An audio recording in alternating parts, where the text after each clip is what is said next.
The Pac-12 tourney is here, and everything is right around the corner when it comes to the NCAA as well. What do Arizona fans need to know? You are Locked On Wildcats, your daily podcast on the Arizona Wildcats, part of the Locked On Podcast Network, your team every day.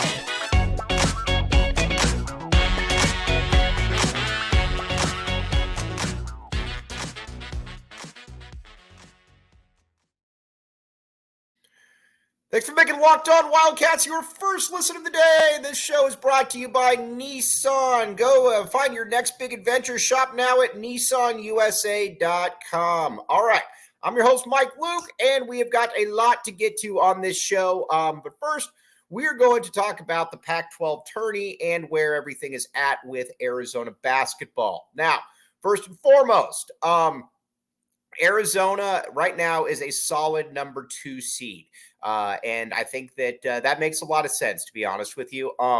Listen, it's tough to say this, but Arizona shouldn't be a 1 seed. You just have too many bad losses. You have too many head scratching losses where you wonder exactly what this team was thinking. Were they thinking? And what exactly were they doing? There's just too many of those. So I get that, but the Pac-12 tourney also has a little bit of a interesting situation for the Wildcats as well. Mainly because I think the first thing is that you could possibly get USC again, and you can't lose to USC again in the first round. The one thing that loss to USC did is it gave Arizona next to no margin for error, in that I believe you could probably get to the semifinals. You get to the semifinals, you'll probably be okay. But if you don't get to the semifinals, then I think that you could have some issues, which would mean that you would mean that you either lost to Washington or you lost to USC. And I think that would obviously be a problem, considering the fact, too, that you've already got a loss to Stanford, Oregon State, and Washington. So, again, that would be less than ideal. So you got to win that first game. Not only do you have to win that first game, I think you have to win that game in somewhat convincing fashion, to be honest with you. Well, not convincing fashion. It's survive in advance. But then that next game, I think that you're going to play USC. And if you play USC, again, I want to play USC because it's a talented team. It's not a great team by any means, but it is a talented team. And they can, and like I said, they can play some pretty good basketball if they're actually motivated.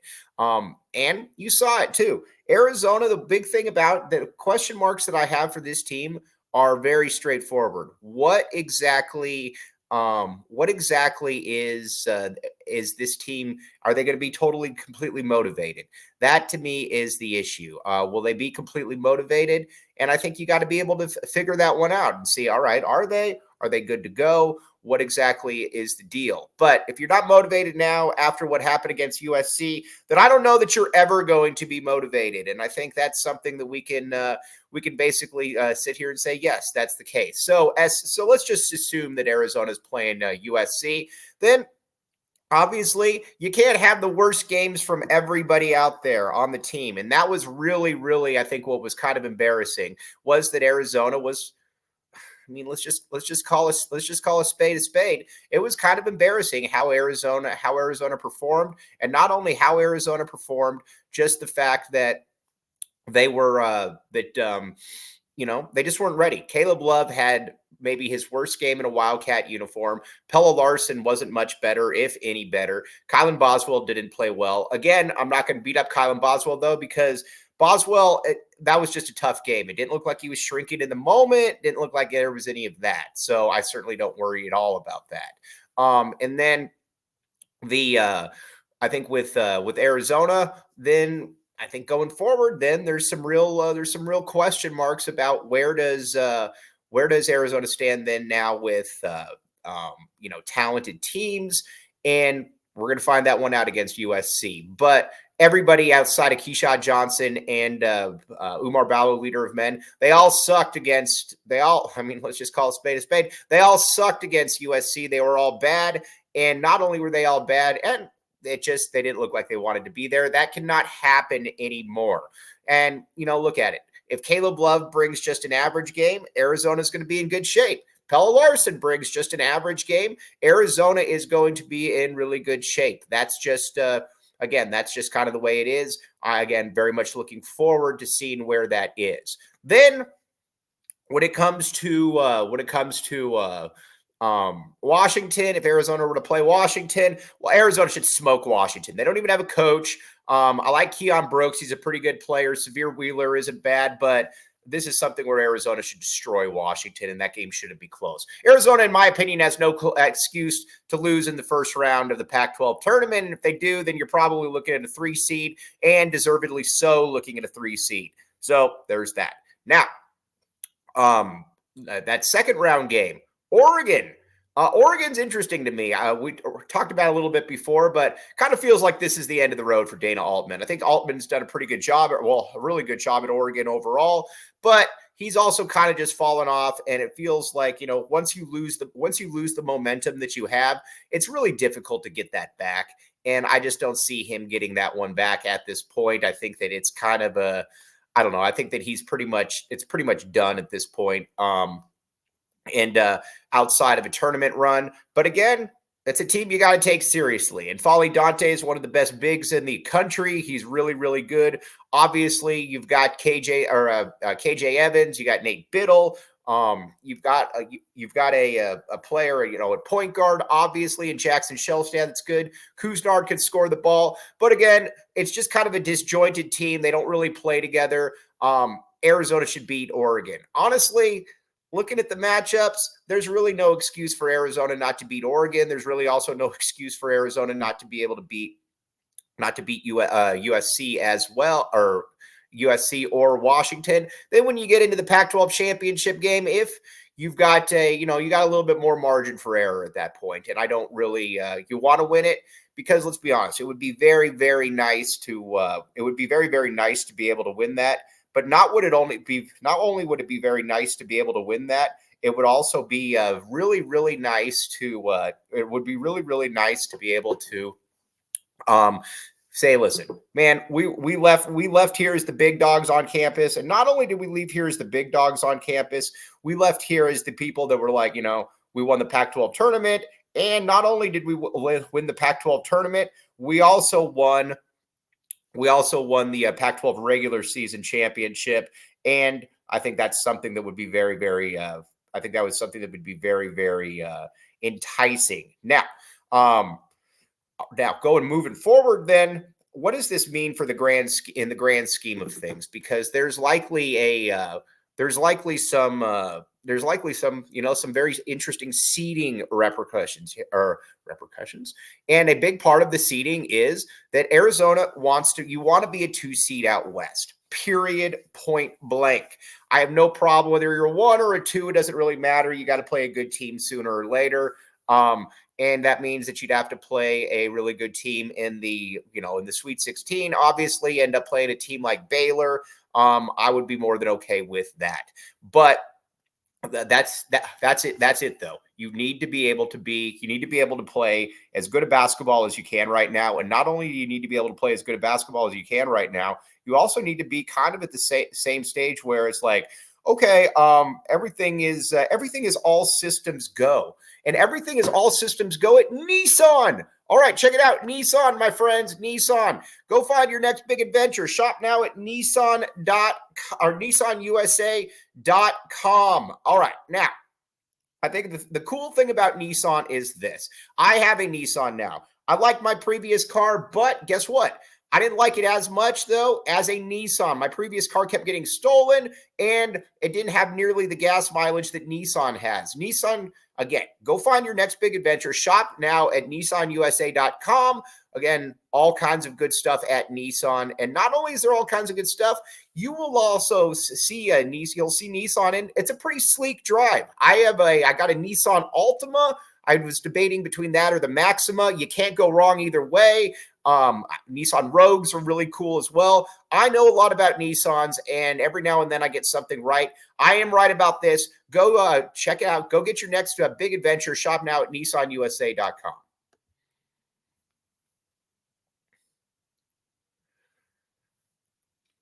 Thanks for making Locked On Wildcats your first listen of the day. I'm your host, Mike Luke. All right, now moving on to the NCAA tournament a little bit. Here's where it gets fascinating. Listen, I'm gonna keep being a broken record here. Don't care. Tommy Lloyd is going to be judged come an NCAA tournament. We already know during the regular season, he absolutely annihilates it. He is the winningest coach in college basketball history through his first three seasons. And not only is he that, he's also, he's just got a stable program. He recruits well. He's got a good eye for talent. Just a lot of different stuff that,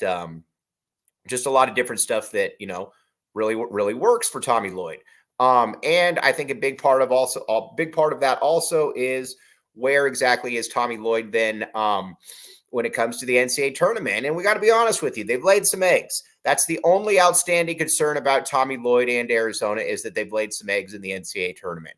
Let's just go back. The first year, let's be honest, they didn't play well at all. I mean, you beat Wright State where you were essentially tied at the half in a 1-16 game. Not good. Then TCU, you won, but you probably should have lost that game. TCU outplayed Arizona. Then Houston smacked Arizona. Then Arizona the following year loses to Princeton. Again, there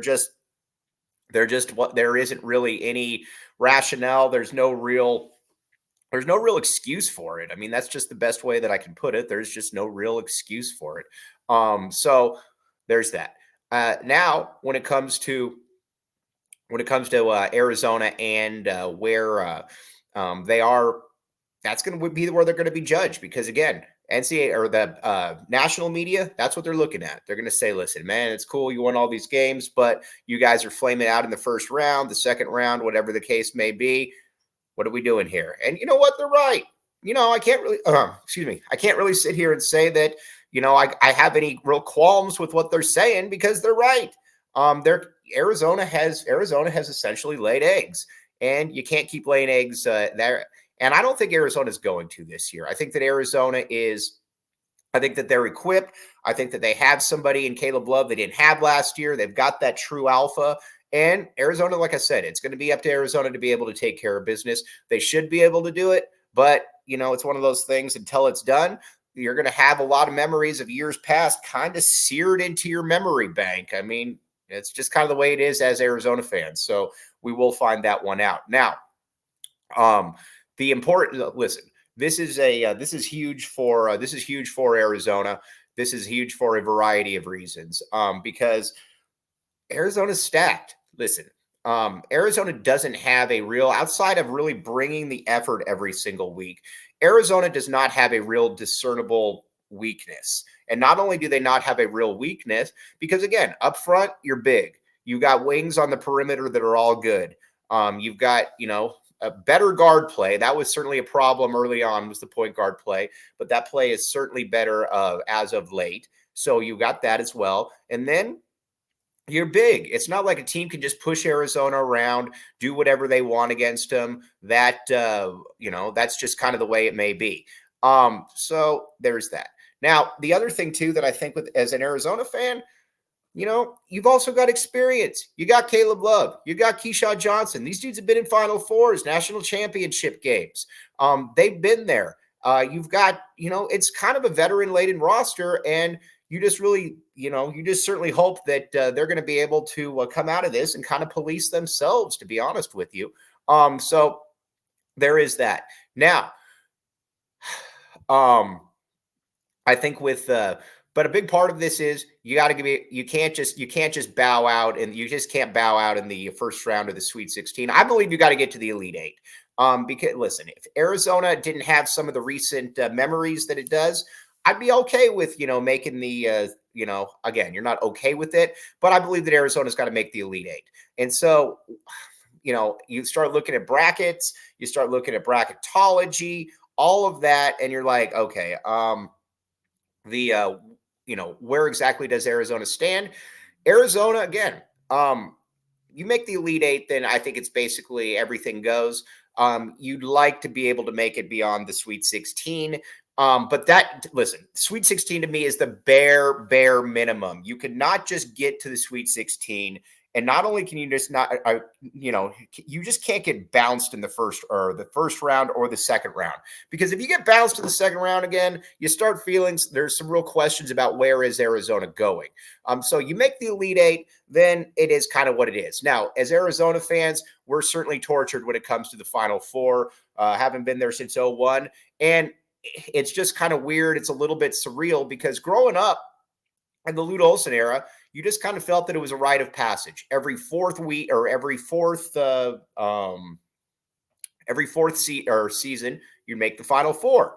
And in between, you'd probably have a first round exit or two, but you'd have a lot of good regular season teams. But again, 88, 93, 97, 01, every third or fourth year without clockwork, you would make the Final Four. And so you just kind of felt that was a rite of passage. And what's weird about Arizona is, yes, Arizona hasn't made a Final Four since 2001, but you look at it, and I know that's banter for locker room or water cooler talk for opposing coaches or opposing fan bases. But let's be honest here, that's a little bit disingenuous because Arizona's had 5 Elite Eights in there. 03, 05, and the 3 Sean Miller teams. And the margin of victory or margin of loss in that was basically like a half point. I mean, it was very, very low. And not only was it very low, so again, Arizona's been right in there. You've had 1 seeds in there. It's just like I said, but it's kind of the end of the day. You're also kind of judged by making the Final Four. That's really kind of the destination. And then once you get to the Final Four, then it's kind of all systems go. What are you going to do as far as winning the national championship? Now, tomorrow, we're going to talk a little bit about teams that Arizona probably doesn't match up the greatest with that are elite seeds. And then we're going to talk probably about some teams that Arizona probably is a little bit better than, because again, all seeds are not created equal. There's going to be certain teams that Arizona just does not necessarily match up well with. And there's going to be certain teams that Arizona is a little bit better than. And we're going to find out where exactly that all is. So that's where that kind of is. Now with Arizona, you got guys that have been there. And I think Caleb Love is really kind of the trump card that we haven't really had here at Arizona in recent years. And we're going to talk about that next. But first, FanDuel. Check it out. FanDuel.com. All kinds of good stuff going on. FanDuel, like I said, the NCAA tournament is almost here. The Pac-12 tournament is here, my friends. The Pac-12 tournament is here. I think Arizona is going to win the tournament. If you look at it, they're a 2-to-1 odd. They're, almost 2-to-1 odds to win it.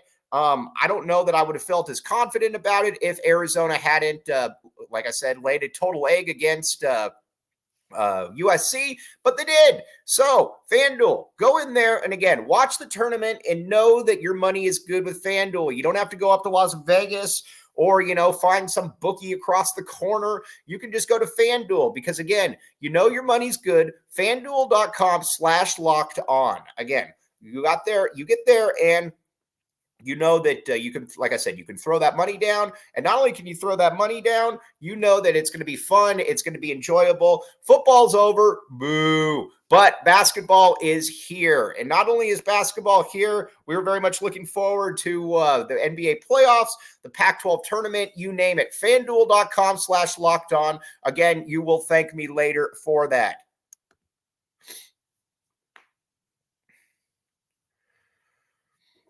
Thanks for keeping it locked on Wildcats and making this your first listen of the day. I am your host, Mike Luke. All right, now, let's talk a little bit about where Arizona is now with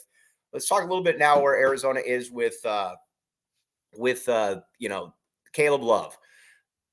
All generally teams that go far in the NCAA tournament or they've got an alpha that they rely on at the end of the game. And you look at that with you can just look at Arizona examples, to be honest with you. Look at obviously Sean Elliott in 88. I mean, he was the best player in the country. 89, obviously. And then you look at 94, you had 2. You had Damon and you had Khalid. And they don't need to be they don't need to be jerk alphas per se. They just need to be players that are that are, I guess, capable of doing good, of just taking over a game. Khalid and Damon were certainly that. You look at 97, you had the alpha of all alphas at the U of A, and that was Miles Simon. Listen, anybody that watched The Last Dance, you know that he is that Michael Jordan was kind of a jerk and he was demanding of people. Miles Simon, kind of a jerk, kind of demanding of people, but that's also what secured his legacy. Mike Bibby obviously could be an alpha, Jason Terry, but those guys were still more quiet at that time. Miles was the one that was taking over games, the up and under, the slithering into the lane, all of that stuff. Then with then in 01, that was just a total team effort. But at the end of the day, Gilbert Arenas was still the one that was dropping, that could drop 25 to 35 points without even thinking about it. So he was that one. I think in some of these teams at Arizona, that came up a little bit short, D. Will was obviously an alpha. Nick Johnson, though, I don't know that you really want Nick Johnson with the ball at the end of the game, mainly because he wasn't a great ball handler. And, there was just some other issues in play. Not exactly sure that was something that you wanted as an Arizona fan. And you kind of saw that everything was kind of clunky at the end of games. And then Ben Matherin could have been that dude, but obviously Arizona didn't get that far. Now, I think with where it becomes fascinating then is where exactly does Arizona basketball with Caleb Love reside? Caleb Love's already been to a Final Four as a leading scorer. We've already seen it. And again, you could say, well, he's up and down. He's mercurial. You could say all of that. And guess what? You'd be right. But that doesn't take away from the fact that Caleb Love has obviously he's been there. He knows what he's doing. So with that, I think that there's a little bit of just a comfort factor, and we've seen it too. Like there's a super disingenuous stat out there that Arizona's 0-4 in one possession games. How many times though is it Caleb Love gotten Arizona into a game at the very end, and then they end up winning, or maybe they lose by 2 possessions in overtime or 1 possession, whatever the case may be. I can just think back to the Utah game. But Love's been that guy. He can get to the 3-point line. Or he can get his 3-pointer. He can get into the lane. He can also get to the bucket. There's a lot of different ways that he can attack you. And when he gets into the lane and he can attack, then it becomes a lot different. So again, Arizona's got that. And at the end of the game, it's going to be Caleb Love. And I don't think that Caleb Love or Tommy Lloyd would have it any other way. That's where, I think that as an Arizona fan, that's where it's exciting, because Arizona just didn't have somebody like that last year. But again, we've also seen that Caleb Love is far from a flawless player. I mean, Caleb Love can have off games. But I think Caleb Love, though, is going to embrace that moment, and we're going to find out where it is. I think the big key for Arizona is finding out who maybe that second guy is. Is it Pella Larson? Could it be is it a Keyshawn Johnson? Umar Ballo is going to be a little bit more difficult because of the free throws, but either way, that's going to be a little bit more difficult as well. So on that note, though, we're going to next show, we're going to talk about the NCAA tournament a little bit, because not all seeds are created equal. Some teams Arizona matches up a little bit better with than others. We're going to talk about where Arizona stands against all of those teams, because again, it's not a simple thing where, well, they're all 1 seeds, Arizona's going to struggle, or those 3 seeds, Arizona should do well. There's a lot of different things in play. But as always, thank you for making Locked On Wildcats your first listen of the day. I'm your host, Mike Luke. We'll be back with you tomorrow.